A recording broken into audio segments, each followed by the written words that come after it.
नमस्ते। आज का अपना विषय है स्वस्थ दिनचर्या। मानव शरीर के लिए सबसे ज्यादा अगर किसी चीज की आवश्यकता है तो वो है वायु। शरीर और वायु का संबंध छूटना ही मृत्यु है।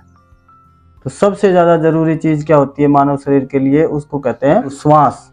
जैसे ही हम माँ के पेट से बाहर आए थे, रोना शुरू किया, तब से हमारी श्वास शुरू हो जाती है। अपने शरीर में 5 प्रकार की वायु होती हैं। सबसे पहले है प्राण वायु, जो नासिका से छाती तक चलती है, जो स्वतः चलती है। जो हम ये श्वास लेते हैं ये हम नहीं चला सकते हैं। अगर किसी को ये भ्रम हो कि ये श्वास मैं चलाता हूँ तो वो इस श्वास को रोक के दिखाए। जो श्वास हमें चलानी चाहिए उसको हम कहते हैं समान वायु, नासिका से नाभि तक। हमें गहरी श्वास लेनी चाहिए। जब भी आप फ्री हो तब आप ये श्वास ले सकते हैं। तीसरी वायु होती है अपान वायु, जो नाभि से नीचे की तरफ दूषित वायु होती है, जो बढ़नी नहीं चाहिए। चौथी वायु जिसको हम उदान वायु बोलते हैं, जो आप अगर नियमित श्वास का अभ्यास करते हैं तो समाधि की प्रक्रिया में जा सकते हैं, जैसे कि ब्रह्मांड में श्वास चढ़ा लेना, कपाल में श्वास चढ़ा लेना।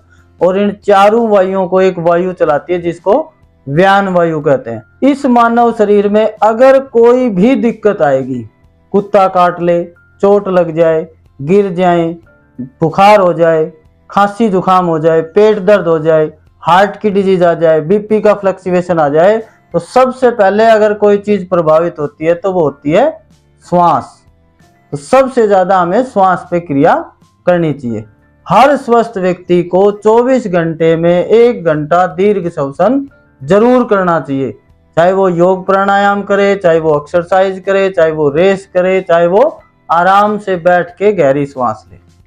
तो 24 घंटे में 1 घंटा दीर्घ श्वसन जरूर करें। दूसरी, मानव शरीर के लिए सबसे ज्यादा आवश्यक कोई चीज है तो वह है जल। मानव शरीर में 72% जल है। अपने ब्लड में 85% जल होता है। अपने मस्तिष्क में लगभग 75% जल है।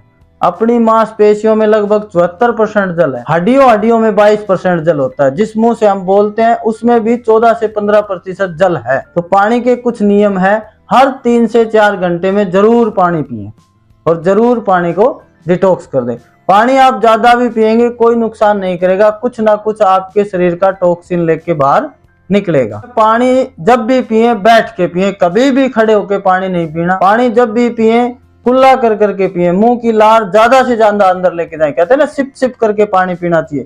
सिप सिप का मतलब है अगर आप एक गिलास में 20 घूंट बनाते हैं तो उसमें 30 घूंट बनाओ, 10 बनाते हैं तो 20 बनाओ।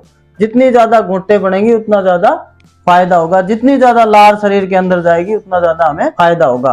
कभी भी किसी भी परिस्थिति में खड़े होकर और ऊपर से घेर के पानी नहीं पीना चाहिए। पानी हमेशा बैठ के घूंट घूंट करके पिए। कभी भी बहुत अधिक ठंडा पानी नहीं पीना है। सबसे शुद्ध पानी कौन सा होता है? जो ग्लेशियर में जमा हुआ पानी है वो सबसे शुद्ध है, पहाड़ों में जो जमा हुआ है। दूसरे नंबर पे पानी आता है बहती हुई नदी का। तीसरे नंबर पे जल आता है जो बरसात का जल हमने एकत्रित किया हो। और चौथे नंबर पे जो पानी आता है वो होता है समरसीबल का, कुएं का। और 5वें नंबर पे जो जल वाटर सप्लाई का आता है उसको लिया जाता है। पानी को शुद्ध कैसे करें? पानी को शुद्ध करने की सामान्य सी प्रक्रिया है, मिट्टी के घड़े में पानी रखें और पिंक वाली जो फिटकड़ी आती है उससे 7 बार एक साइड घुमाएं और 7 बार एक साइड घुमाएं। उसमें 5-7 तुलसी के पत्ते डाल के उसको ढक दें। आधे घंटे में लगभग वो पानी की सारी फ्लोराइड नीचे बैठ जाती है। देखना सफेद सफेद गाद सी बैठ जाएगी, तो ऊपर ऊपर का पानी हम पी सकते हैं। पानी में 32 तरह के मिनरल्स होते हैं, इसलिए पिया जाता है। हम किसी भी प्योरीफाई अगर वाटर को पीते हैं तो उसमें वो सारे मिनरल्स की मात्रा कम हो जाती है। पानी कौन सी धातु में पीना चाहिए उसके लिए बताते हैं कि जब बरसात शुरू हो तब से लेके बरसात खत्म हो तब तक कॉपर के बर्तन में पानी पीना चाहिए, तांबे के बर्तन में। जैसे ही बरसात खत्म होगी सर्दी शुरू हो जाती है। सर्दी शुरू हो तब से लेके गर्मी की शुरुआत हो तब तक, यानी सर्दी के मौसम में सोने के पात्र का बर्तन। और जैसे ही गर्मी शुरू हो तब से लेके बरसात आए तब तक, यानी गर्मी के सीजन में चांदी के पात्र में पानी पीना चाहिए। सबसे उत्तम है मिट्टी के घड़े का पानी पिए, उसमें सारी धातुएं होती है। तीसरी सबसे ज्यादा इंपॉर्टेंट चीज अगर इस शरीर के लिए कुछ है तो वो है आहार। भोजन के बगैर ये शरीर चल ही नहीं सकता। तो जब भी भोजन करें आराम से, तसल्ली से, बैठ के खुशी से करें। नंगे पैर जमीन में बैठ के करें। भोजन करते वक्त अन्य कोई तीसरा काम ना करे। भोजन की थाली और आपके बीच में कोई भी तीसरी चीज नहीं होनी चाहिए। एक भोजन की थाली और दूसरे आप।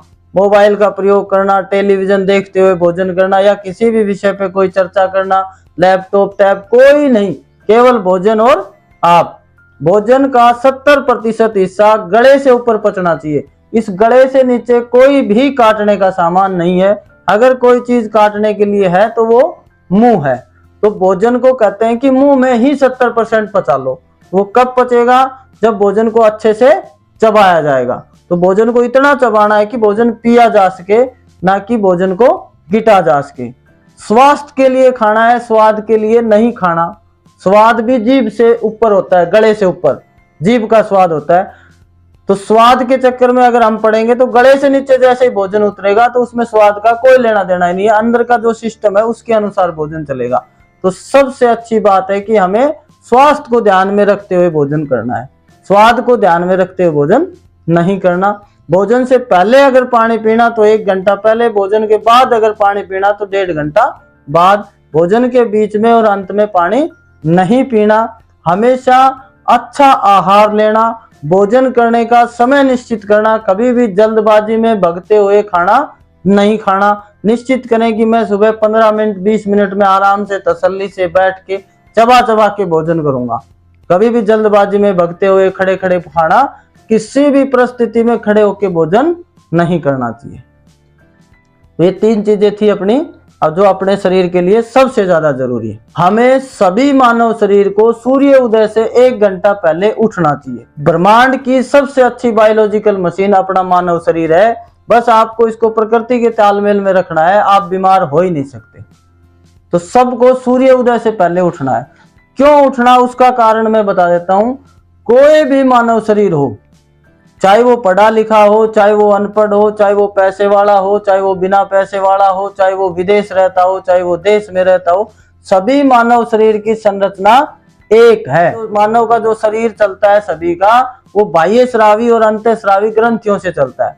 सभी के मुंह से लार आती है, आंख से गीड़ आता है, कान से मैल निकलता है, नाक से रीढ़ आता है, त्वचा से पसीना आता है, मल मूत्र का त्याग करते हैं। कोई भी ऐसा मानव शरीर नहीं है जिससे ये चीजें ना होती हो। ये सब बाह्य श्रावी ग्रंथियां हैं। जहां भी ये ग्रंथियां श्राव नहीं करेंगी वहीं की बीमारी हो जाएगी। अगर मुंह से लार नहीं आई तो मुंह की बीमारी, मलमूत्र त्याग नहीं किया तो मलमूत्र की बीमारी। ऐसे ही अपने शरीर में अंतःश्रावी ग्रंथियां हैं मानव शरीर में, जो अंदर के हार्मोन्स की रक्षा के लिए हार्मोन्स रिलीज करती हैं। तो अपने मस्तिष्क में पिनीनियल ग्लैंड, पीयूष ग्रंथि, गले में थायराइड पैराथायराइड ग्रंथि, हृदय के पास थाइमस ग्रंथि, पेनक्रियाज, पिनीनियल ग्लैंड और अंड ग्रंथि और बिंड ग्रंथि, ये महिलाओं पुरुषों की अलग अलग ग्रंथियां। ये ग्रंथियां जब हार्मोन्स रिलीज करेंगी तो जिस ऑर्गन के पास ये है उनकी रक्षा के लिए ये रस छोड़ती हैं। इन सारी बाह्य श्रावी और अंतःश्रावी ग्रंथियों की एक राजा ग्रंथि होती है जिसको हम पीयूष ग्रंथि बोलते हैं, मास्टर ग्लैंड बोलते हैं, पिट्यूटरी ग्लैंड बोलते हैं, जिसका निवास मस्तिष्क के नीचे मटर के दाने के बराबर है। वो ग्रंथि जब काम करेगी तो आपका मस्तिष्क काम करेगा। आपका मस्तिष्क अगर काम करेगा तो आपका पूरा शरीर ठीक से चलेगा। तो पीयूष ग्रंथि का काम करने का सबसे उत्तम समय क्या होता है? ब्रह्म मुहूर्त होता है। और ब्रह्म मुहूर्त कब होता है? सूर्य उदय से 2.5 घंटे पहले। तो 2.5 घंटे पहले तो हम उठ नहीं सकते, तो कम से कम 1 घंटा पहले जरूर उठें। हम अगर 1 घंटा पहले उठेंगे तो हमारी पीयूष ग्रंथि काम करेगी। पीयूष ग्रंथि अगर ठीक से काम करेगी तो हमारी सारी ग्रंथियां ठीक से काम करेंगी। हमारे शरीर में जहां कोई दिक्कत होगी उसके लिए अपने आप हार्मोन्स रिलीज होंगे। तो कहते हैं अपने मानव शरीर का सबसे अच्छा डॉक्टर हमारी पीयूष ग्रंथि है, जिसका काम करने का समय ब्रह्म मुहूर्त है। तो हमें सभी को सूर्य उदय से 1 घंटा पहले जरूर उठना चाहिए। सुबह उठना किसके हाथ में? अपने। फायदा किसका है? अपना। तो इसलिए सुबह सूर्य उदय से पहले उठते ही हर व्यक्ति को उत्साह पान करना चाहिए। सूर्य उदय से 1 घंटा पहले जो पानी पिया जाता है उसको उत्साह पान कहते हैं। पानी कैसे पीना, कितना पीना, वो मैंने बताया है कैसे पीना। बैठ के पीना, घूंट घूंट करके पीना, सिप सिप करके पीना। गुनगुना पानी क्यों पीना? अपने को अपने मुख द्वार से मल द्वार तक की सफाई करनी है तो गुनगुना पानी पीना। कितना पीना? जिसकी जितनी इच्छा हो उतना पानी पिए। जो जितना पानी ज्यादा पिएगा उसका मल उठेगा और बड़ी आंत में आएगा। बड़ी आंत में मल आएगा तो अपना प्रेशर बढ़ेगा। तो मल त्याग करना, पानी पीने के बाद अपने को क्या करना है, मल त्याग करना। जो व्यक्ति जितना अच्छा मल त्याग कर देता है, जितना जल्दी, जितना झटके से मल त्याग करता है, जिसको मल त्याग करने में कोई परेशानी नहीं होती, वो व्यक्ति उतना ज्यादा स्वस्थ होता है। स्वस्थ व्यक्ति की अगर पहचान करनी हो तो पहला ही प्रश्न करो कि सुबह आपको मल त्याग करने में कोई दिक्कत, अगर वो कहता है नहीं कोई दिक्कत नहीं है, मैं झटके से मल त्याग करता हूं, तो वो व्यक्ति एकदम स्वस्थ व्यक्ति है। मल त्याग करते ही अपने सभी के घरों में पेस्ट और मंजन है। किसी भी प्रकार का कोई भी पेस्ट, कोई भी मंजन किसी को प्रयोग नहीं करना चाहिए। क्यों नहीं करना, उसका मैं साइंटिफिक कारण बताता हूँ। सभी पेस्ट में फ्लोराइड है जो दांतों की हार्ड प्लेट खराब करता है। अपने दांतों का कलर सभी का अलग अलग है। किसी का हल्के पीले रंग के दांत है, किसी के हल्के काले रंग के दांत है, किसी के एकदम सफेद दांत है। चाहे वो पेस्ट करे ना करे तब भी वो वैसे ही रहने, दांतों का कलर कोई नहीं बदल सकता। आप पेस्ट करते हो, ये फ्लोराइड की वजह से हार्ड प्लेट खराब हो जाती है और ये दांत किरकने लग जाते हैं, ठंडे गर्म की समस्या आती है, दांत होते होते। जब हमारे पास पेस्ट और मंजन नहीं थे तो किसी के दांत खराब थे। जब से पेस्ट और मंजन हमारे जीवन में आया है तब से दांत खराब होने लगी। एक दूसरी इसमें झाग बनता है। कोई भी पेस्ट हो जिसमें झाग बनता है उसमें SLS है, सोडियम लोरेल सल्फेट। और SLS को आप सर्च करना क्या नुकसान करता है। SLS एक ऐसा केमिकल है, अगर वो डायरेक्ट आपकी जीभ पे डाला जाए तो वो कैंसर तक की बीमारी कर सकता है। तो जितने भी पेस्ट हैं ये कोई भी अपने लिए अच्छे नहीं है। आप दातुन करो, नीम की, किकर की, आम की, अमरूद की, जामुन की, फ्रांस की, शीशम की, एक भी पेड़ ऐसा नहीं भारत में जिसकी आप दातुन नहीं कर सकते। और आपका अगर स्टेटस में मेंटेन करने में दिक्कत आती है तो अमेजन कंपनी से नीम की दातुन खरीद के करो, सस्ती नहीं मिलती, खरीदना पता लग जाएगा। अगर दातुन नहीं कर सकते, किसी के मसूड़ों में दिक्कत है तो नमक तेल हल्दी कर सकते हैं, लेकिन कोई भी पेस्ट, कोई भी मंजन नहीं करना है। अब पेस्ट मंजन करते ही लगभग अपने पूरे भारत में सभी के घरों में चाय बनती है। बहुत से ऐसे परिवार हैं जो कूड़ा दातुन बाद में करते हैं, पहले चाय पीते हैं। सुबह इस शरीर में एसिड की मात्रा ज्यादा होती है और चाय में सबसे ज्यादा एसिड होता है और उसी समय हम चाय पीते हैं। एसिड में एसिड डालेंगे तो एसिड बढ़ेगा, पित्त बढ़ जाएगा शरीर में। खट्टी डकारें आना, जलन होना, भूख का ना लगना, घुटनों के दर्द की बीमारी, अर्थराइटिस, थायराइड की बीमारी, बीपी का फ्लक्चुएशन, कब्ज का होना, या ज्यादा पित्त बढ़ेगा तो ब्लड में कोलेस्ट्रॉल बढ़ जाएगा। ब्लड में कोलेस्ट्रॉल बढ़ेगा, हार्ट को पंपिंग करने में दिक्कत आएगी। हार्ट को अगर पंपिंग करने में दिक्कत आएगी तो छल्ले डलने का काम करवाएगी। तो एक चाय 80 बीमारी करती है। तो किसी भी प्रकार की कोई भी चाय किसी को नहीं पीनी चाहिए। चाय में वो तीनों चीजें हैं जो सिगरेट में, टेनिन चाय में है, कैफीन चाय में, निकोटीन चाय में। जो सिगरेट में है वो का वो सामान चाय में। एक भी फायदा चाय का नहीं है। तो अपने को चाय बिल्कुल भी नहीं पीनी चाहिए। दूध पीना देसी गौ माता का, कोई भी चाय का सब्स्टिट्यूट नहीं लेना है। कोई बोलेगा without sugar P low, without milk P low या रेड टी पी लो, कोई भी चाय नहीं पीनी है। केवल और केवल देसी गौ माता का दूध पीना। चाय के साथ जो आइटम हम खाते हैं, bread, biscuit, pan, toast, burger, pizza, chowmein, ये अपने देश के लिए है ही नहीं। ये उन देशों के लिए हैं जहाँ 7-7, 8-8 महीने बर्फ पड़ती है, कोई हरी पत्तेदार सब्जियां पैदा नहीं होती हैं। वहां पे बेचारों के रास्ते बंद हो जाते हैं, बाजार से रास्ता कट जाता है, वो अपने घर में स्टोर करके रखते हैं और सेक के खाते हैं। ये वो देश है जहाँ सब्जी बदल जाती है 2 से 2.5 महीने में, 3 से 4 महीने में फल बदल जाता है, 6 से 7 महीने में अनाज बदल जाता है। हमें गली सड़ी चीजें नहीं खानी है, सब बीमारियां हैं। मैदा को इतना सड़ाते हैं कि उसमें बदबू आने लग जाती है, फिर ये आइटम बनाए जाते। तो कोई भी मैदा और मैदा से बने आइटम या पैकेट बंद आइटम हमें प्रयोग नहीं करने। जितना भी मार्केट में पैकेट बंद आइटम उपलब्ध हो, पेवर बीमारी है। किसी भी प्रकार का कोई भी पैकेट बंद आइटम नहीं लेना है। जितने भी मार्केट में ठंडे उपलब्ध हैं वो सारे छोटी और बड़ी आंत की बीमारी करते हैं। राजीव भाई दीक्षित ने बताया था ये टॉयलेट क्लीनर है, इससे ज्यादा कुछ नहीं है। ये वो देश है जिसमें दही मिलती है, लस्सी मिलती है, दूध मिलता है, अन्य अन्य फलों के रस उपलब्ध है। इस देश में किसी अन्य पेय पदार्थ की कोई आवश्यकता नहीं है। कोई भी पैकेट बंद जूस नहीं पीना चाहिए। जूस हम अपने घर में निकालते हैं, उसको 3 से 4 घंटे के बाद हम वैसे ही नहीं पी सकते, वो खराब हो जाता है। तो पैकेट बंद जूस जो भी बिक रहा है वो सही नहीं है, सब में केमिकल प्रोसेस। तो कोई भी पैकेट बंद आइटम प्रयोग नहीं करना है। फिर हर स्वस्थ व्यक्ति को सूर्य उदय से पहले स्नान कर लेना चाहिए। बीमार व्यक्ति के लिए जरूरी नहीं है। स्वस्थ व्यक्ति अगर सूर्य उदय तक स्नान करता है तो उसका वात, पित्त और कफ मेंटेन रहता है। क्यों मेंटेन रहता है? क्योंकि जब तक ब्रह्मांड में अग्नि नहीं आती, जब तक अपने जठर में अग्नि नहीं आती, और जब तक जठर में अग्नि नहीं है तो जल आपके ऊपर कोई प्रभाव नहीं डालेगा। जैसे ही सूर्य उदय होगा जठर में अग्नि आ जाएगी, शरीर में अग्नि है, आप जल डालोगे, अग्नि को शांत करोगे तो वात, पित्त, कफ बिगड़ेगा। तो कोशिश करें कि सूर्य उदय से पहले स्नान करें। कैसे पानी से स्नान करें? तो प्रकृति स्वयं बताती है। गर्मियों में पानी ठंडा आता है जमीन से, और सर्दियों में जमीन से पानी थोड़ा गर्म आता है। तो उतना गर्म और उतने ठंडे पानी से आप स्नान कर सकते हैं।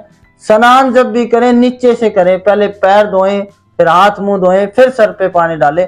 डायरेक्ट सर के ऊपर पानी नहीं डालना। शैम्पू साबुन का प्रयोग स्नान में नहीं करना चाहिए, उसमें भी SLS होता है, सोडियम लोरेल सल्फेट, जो बीमारी करता है। भारत में नहाने की बहुत ज्यादा चीजें हैं। रीठा, आवड़ा, सीकाकाई से नहाओ, जौ चने के उपटन से नहाओ, दूध से नहाओ, दही से नहाओ, लस्सी से नहाओ, मलाई से नहाओ, बेसन से नहाओ, मुल्तानी मिट्टी से नहाओ, और सबसे उत्तम देसी गौ माता के गोबर से स्नान कर सकते हो। गौ में स्नान। स्नान करने के बाद हम लगभग पूजा पाठ ध्यान करते हैं, तो पूजा पाठ ध्यान जरूर करें, लेकिन जितने भी ये यहाँ बाजार में उपलब्ध जितनी भी धूप है सब कार्बन छोड़ती हैं, सब स्वास्थ्य के लिए हानिकारक है। अगरबत्ती में तो बांस की लकड़ी होती है, और बांस की लकड़ी तो हिंदू धर्म में वैसे भी वर्जित है, जलाना ही नहीं चाहिए। तो कोई भी ऐसा प्रोडक्ट प्रयोग ना करें जिससे कि कार्बन सेल्स उत्पन्न हो, अपने श्वास की बीमारी हो या अन्य कोई बीमारी हो। देसी घी का दीपक जलाएं, या शुद्ध धूप जो कोई मिलती है जिसमें कार्बन ना उपलब्ध हो, उसका प्रयोग आप कर सकते हैं। जैसे ही सूर्य उदय होगा ब्रह्मांड में अग्नि आएगी तो अपने जठर में अग्नि आएगी। अपने जठर में अग्नि आती है तभी हमें भोजन करना चाहिए। तो कहते हैं सूर्य उदय होने के 1.5 से 2 घंटे के अंदर सभी को भरपेट भोजन करना चाहिए। नाश्ते वाला सिस्टम नहीं करना, सुबह भरपेट भोजन करना। भोजन कैसे करना? आराम से बैठ के तसल्ली से जमीन में नंगे पैर भोजन को अच्छे से चबा चबा के खाना। भोजन का समय निश्चित करना कि 15 मिनट में या 20 मिनट में मैं भोजन खाऊंगा। कभी भी जल्दबाजी में भोजन नहीं करना, भरपेट भोजन करना। जितना भोजन आप सुबह ज्यादा से ज्यादा कर सकते हो उतने ज्यादा से ज्यादा करो। दिन में अगर भूख लगती है तो 21 साल तक की उम्र का व्यक्ति और बीमार व्यक्ति जितनी बार खाना मांगे उसको खाना आप दे सकते हो। बाकी सभी व्यक्तियों को 2 टाइम भोजन करना चाहिए, सुबह और शाम। रात को किसी को खाना नहीं खाना चाहिए, क्योंकि जैसे ही सूर्यास्त होगा ब्रह्मांड से अग्नि जाएगी। जैसे ही ब्रह्मांड से अग्नि गायब है तो अपने जठर की अग्नि भी गायब है, और जठर से अग्नि गायब होगी तो भोजन सड़ेगा, सड़ेगा तो बीमारी करेगा। जैसे ही सुबह हम भोजन करेंगे, जठर में अग्नि है तो भोजन अंदर जाएगा, पकेगा, पकेगा तो रस बनाएगा।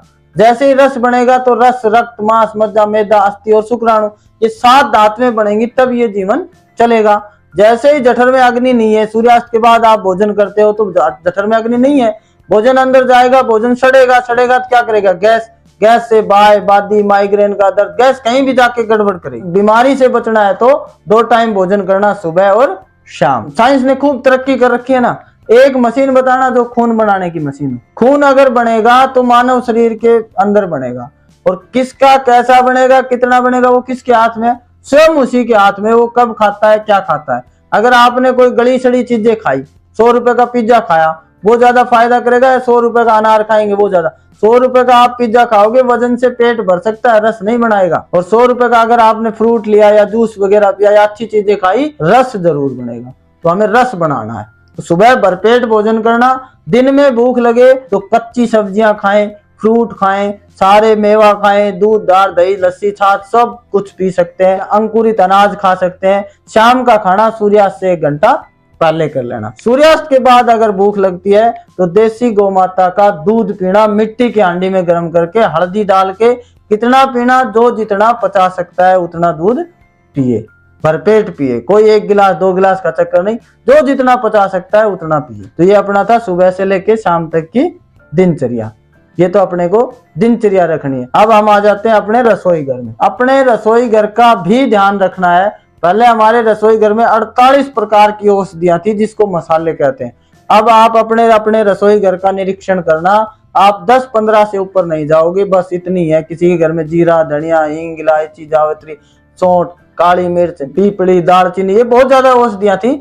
ये सभी अगर जिसके घर में है तो उसके घर में आधी बीमारियां वैसे ही नहीं है। रसोई घर यानी औषधालय था अपना।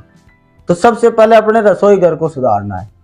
कुछ ऐसी चीजें हैं जो रसोई घर में गलत हैं, जिन्हें हमें निकालना है और अपने रसोई घर को बचा के भी रखना है। आने वाले 10 से 15 साल में घरों से रसोई घर गायब होने की योजना है। अब भी ऐसे ऐसे परिवार हैं जिनके घरों में खाना नहीं बनता, पैकेट बंद भोजन आता है और भोजन बनाने वाले के हाथ में हमारी जिंदगी होती है। तो भोजन का भावनात्मक रिश्ता होता है। अपने घरों में जो खाना बनाती है वो माताएं बहनें बनाती हैं। वो जब भी खाना बनाएंगी आराम से, तसल्ली से, साफ सफाई से बनाएंगी। आप कितनी ही जल्दी कर लेना, वो जल्दबाजी नहीं करती। तो अपने रसोई घर में 4 सफेद जहर हैं जिन्हें हमें निकालना है। पहला है सफेद नमक। पहले नमक पानी छोड़ता था, डले बनते थे। एक भी नमक पानी नहीं छोड़ता, एक भी नमक में डले नहीं बनते, क्योंकि ये फ्री फ्लो है। फ्री फ्लो कैसे हुआ उसका बारे में मैं बता देता हूँ। जितना भी पैकेट बंद नमक उपलब्ध है उसमें जो केमिकल सीमेंट में मिलाया जाता है वो मिला रखा है।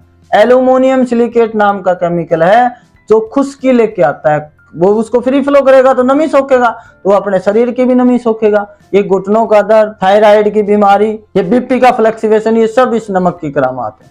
तो नमक लेना सेंधा डले वाला, खुद कूटना, खुद पीसना, कोई भी पैकेट बंद नमक नहीं लेना। दूसरा सफेद जहर है चीनी। मार्केट में जितनी भी चीनी उपलब्ध है बहुत ज्यादा केमिकल प्रोसेस से सफेद होती है।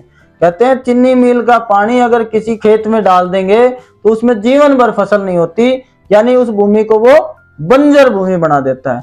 तो वो चीनी अगर हम खाएंगे तो अपना क्या करेगी। तो मीठा अगर खाना भी हो तो देसी गुड़, देसी खांड या मिश्री खाओ। चीनी का ज्यादातर प्रयोग घरों में चाय के लिए होता है और चाय को हमें परमानेंट बंद करना है। चाय तो हमें रखनी ही नहीं है। तीसरा सफेद जहर है मार्केट में उपलब्ध पैकेट बंद दूध। तो जितना भी मार्केट में पैकेट बंद दूध उपलब्ध है उस पर लिख के बेचते हैं उसमें मेलामाइन नाम का केमिकल है जो टाइलों में मिलाया जाता है और वो पथरी करता है। जब अपने एक एक घर में 7-7, 8-8 दुधारू पशु थे तब भी इतना दूध नहीं था जितना आज है। तो ये सोचने का विषय है कि जब हमारी जनसंख्या 25 करोड़ थी तो हमारे पास दुधारू पशुओं की जनसंख्या 100 करोड़ थी। आज हमारी जनसंख्या 100 करोड़ से ज्यादा है और हमारे पास दुधारू पशुओं की जनसंख्या 25 करोड़ समथिंग है, फिर भी इतना दूध कहां से आता है। तो दूध लेना तो केवल देसी गौ माता का लेना। चौथा सफेद जहर है गेहूं का आटा, उजला आटा। गेहूं के आटे में ग्लूटीन होता है जो हाथों में चिपक जाता है और बीमार व्यक्ति को गेहूं का आटा बिल्कुल नहीं खाना चाहिए। गेहूं की फसल हमारे देश की फसल नहीं है। जब हमारा देश आजाद हुआ था तो हमारे जो प्रथम प्रधानमंत्री थे पंडित जवाहरलाल नेहरू, वो अमेरिका से 300 टन गेहूं लेते थे और उसको स्टोर करके रखा जाता था कि कहीं कोई विपत्ति आपदा आती है तो उसका प्रयोग हम करेंगे, नहीं आती है तो उसका प्रयोग हम नहीं करेंगे। और ये सिस्टम चलता रहा। फिर जैसे ही लाल बहादुर शास्त्री जी प्रधानमंत्री बने उन्होंने रक्षा बजट बढ़ा दिया था। रक्षा बजट जैसे ही बढ़ाया अमेरिका ने कहा हम आपको गेहूं नहीं देते। इन्होंने कहा भाई बंद कर दो। इन्होंने गेहूं बंद कर दिया तो लाल बहादुर शास्त्री जी ने स्टोर करने के लिए कि भाई हमें अपना अनाज स्टोर करना है, जो है चना है, मूंग है, मोठ है, चावल है, तो इन्होंने क्या कहा कि भाई सब एक व्रत करेंगे, सोमवार का व्रत। सोमवार का व्रत करना शुरू करवाया। लेकिन ये वो देश है जहां एक ना एक क्षेत्र में आपदाएं आती है। कहीं बाढ़ आ सकती है, कहीं सुनामी आ सकती है, कहीं सूखा पड़ जाता है। तो एक क्षेत्र में हमारे पास फसलें पैदा नहीं होती। तो जिस क्षेत्र में फसलें पैदा नहीं होती उनको क्या खिलाएं। इतना अनाज तो हम उगा लेते थे कि हम खा सकें। तो उस क्षेत्र के लिए हमें अनाज चाहिए। तो इन्होंने क्या किया था, ऑस्ट्रेलिया से गेहूं का बीज लेके आए थे और अपने किसानों को कहा था कि आप गेहूं उगाओ। तो किसानों ने कहा था कि हम गेहूं नहीं उगाएंगे, ये तो कोई खाता ही नहीं है। तो इन्होंने कहा था कि हम आज से एमएसपी की शुरुआत करते हैं, इस रेट पे तो हम खरीदेंगे। आज भी हमारी सरकारें स्टोर करती हैं गेहूं विपत्ति के लिए। कई लोगों कहते हैं गल गए, सड़ गए, बांटते नहीं है, वो परेशानी के लिए स्टोर किया जाता है। तब से गेहूं का जन्म भारत में हुआ है। तो गेहूं हमारे देश की फसल ही नहीं है। आपको खाना हो जो चना खाओ, बाजरा खाओ, मक्का खाओ, रागी खाओ, बेजड़ खाओ, मड़वा खाओ, चावल दाल खाओ, चावल दाल की खिचड़ी खाओ, जौ का दलिया खाओ, बाजरे की खिचड़ी खाओ, ज्वार की खिचड़ी खाओ।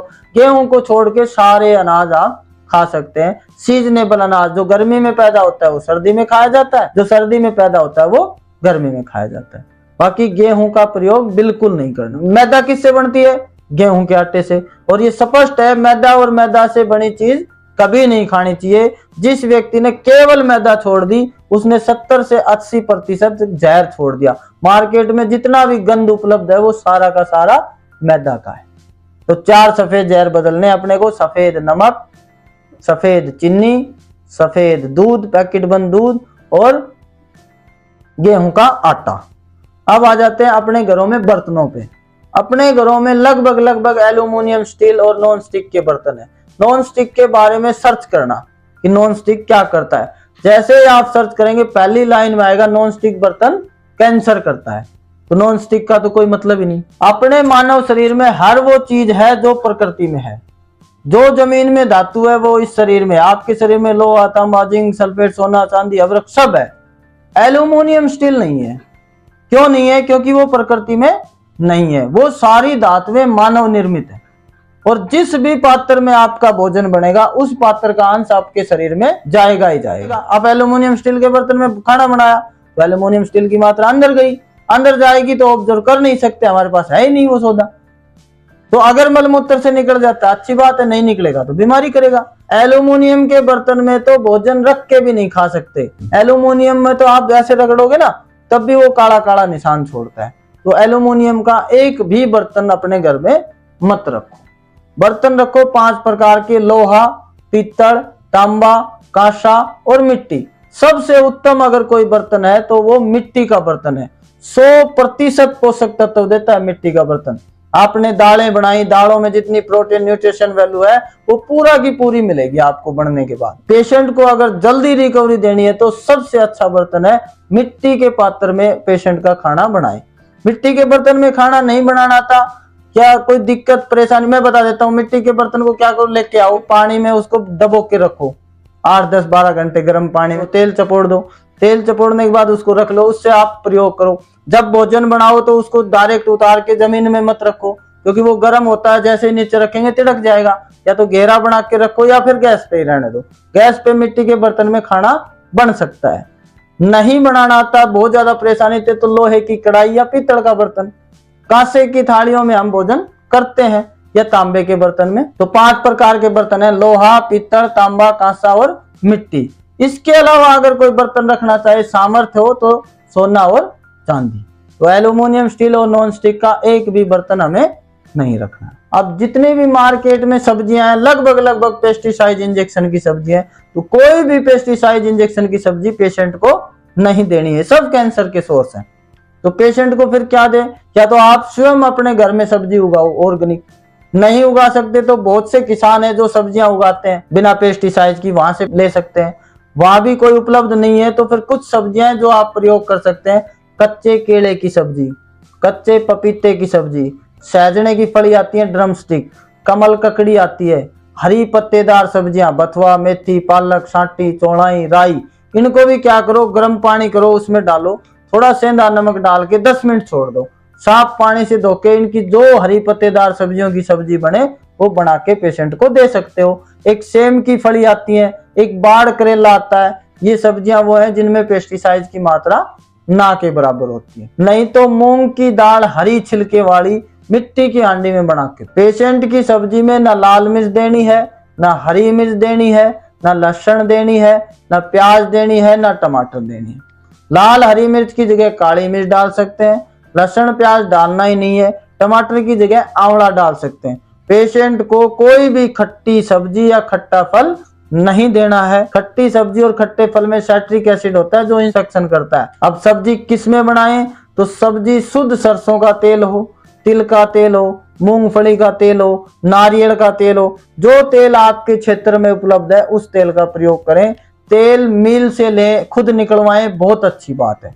पैकेट बंद के चक्कर में ना पड़े, इनमें पाम ऑयल होता है। घी का अगर प्रयोग करना हो तो देसी गौ माता का दूध पित्तल की बाल्टी में निकालना चाहिए, मिट्टी के बर्तन में गर्म करना चाहिए, मिट्टी के ही बर्तन में जमाना चाहिए, लकड़ी की रई से बिलोना है, उससे जो घी निकलता है वो घी भी आप पेशेंट को खिला सकते हैं। दही और लस्सी दोपहर 12 बजे से पहले पहले। जितने भी मार्केट में फल उपलब्ध हैं वो लगभग कच्चे फल आते हैं, कार्बाइड लगा के फलों को पकाया जाता है। तो कोई भी कार्बाइड युक्त फल पेशेंट को नहीं देना। कार्बाइड कैंसर कारक है। आम कच्चा आता है, पपीता कच्चा आता है, चिक्कू कच्चा आता है, अंगूर कच्चा आता है, केला कच्चा आता है, सब में कार्बाइड लगा के पकाते हैं। तो कार्बाइड के पके हुए फल नहीं देने हैं, खट्टे फल नहीं देने हैं। तो या तो आपके घर में पेड़ हो फलों का, पेड़ के पके हुए फल दे सकते हो। फलों से हमें ऐतराज नहीं है, केवल कार्बाइड वाले फल नहीं देने। कुछ फल हैं जिनमें कार्बाइड नहीं लगता, अनार में कार्बाइड नहीं लगता, आप पेशेंट को दे सकते हैं। जामुन में कार्बाइड नहीं लगता, अमरूद में कार्बाइड नहीं लगता। सीजनेबल जो सेव आता है उसके छिलके पे वैक्स लगाते हैं, तो छिलका उतार के सेव दे सकते हैं।